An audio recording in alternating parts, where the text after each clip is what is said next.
bici Rojava, bici Rojava. Živote caneme feda, živote caneme feda. Erişen düşman bu vala, erişen düşman bu vala. Kürdistan ne parate, Kürdistan, Goristan, Jibo faşistan. Kürdistan, Goristan, Jibo faşistan.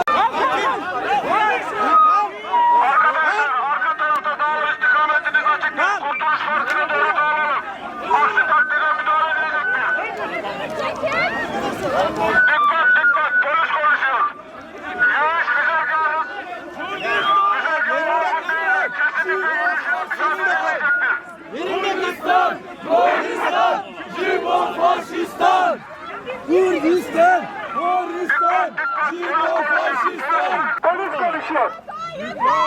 Lütfen, lütfen. Yapmış olduğunuz eyler kanunlarımıza aykırıdır.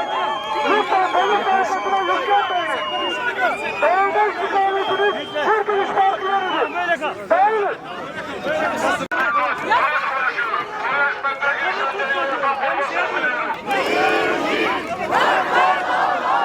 Gelecek yerinde eylem yapan gruba sesleniyorum.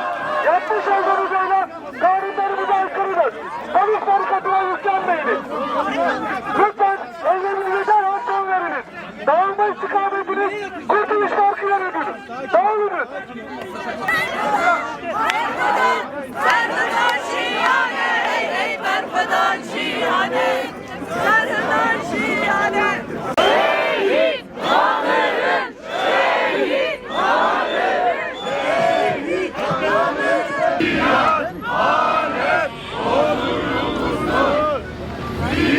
İhanet onurumuzdur. İro tebahiye roşlata navin ji aliye çeteyin cihadist rejimin faşist en ku gelan dibin zextê de dikin û hêzin nateviyên ku çavê xwe ji wan digirin. Li gorî hin çavkaniyan hejmara kuştiyan bi hezaran û li gorî hinên din jî bi 10,000 tê tehmîn kirin. Li Sûriyeyê heteşe ku cigirî Daişî ye li ser bingeha îdeolojiya xwe ya cihadîst li dijî Kurd, Elevî, Suryanî, Ezidî û bi rastî jî hemû bawerî û gelan din kampanyayeka qirqirînê giştî daya dest pê kirin.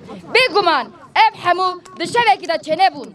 Encama ku em gihîştine cihê ku Tirkiyeyê û hêzên herêmî ji bo heteşe vekirine. Tekiliyên qirêj en ku dibin navê hevsengî da hatine avakirin. û dîtine heteşe wekî kontrolkirî ya ji bo armanca xwe ye. Lê divê were fehmkirin ku ev hêzin emperyal bi agir dileyizin. Ne êrişin li Parîs, London, Berlin û ne jî yên Stockholmê bûyarên tekanî bûn.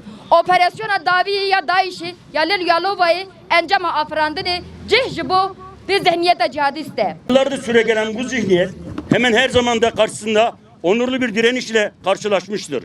Bundan yaklaşık 12 sene önce gerçekleşen Rojava devrimi bu zihniyetin karşısında kadınlar başta olmak üzere Kürtlerin, devrimcilerin, sosyalistlerin eşit şekilde bir arada yaşamak isteyen bütün halkların ve inançların kararlılığı ile gerçekleşmiştir.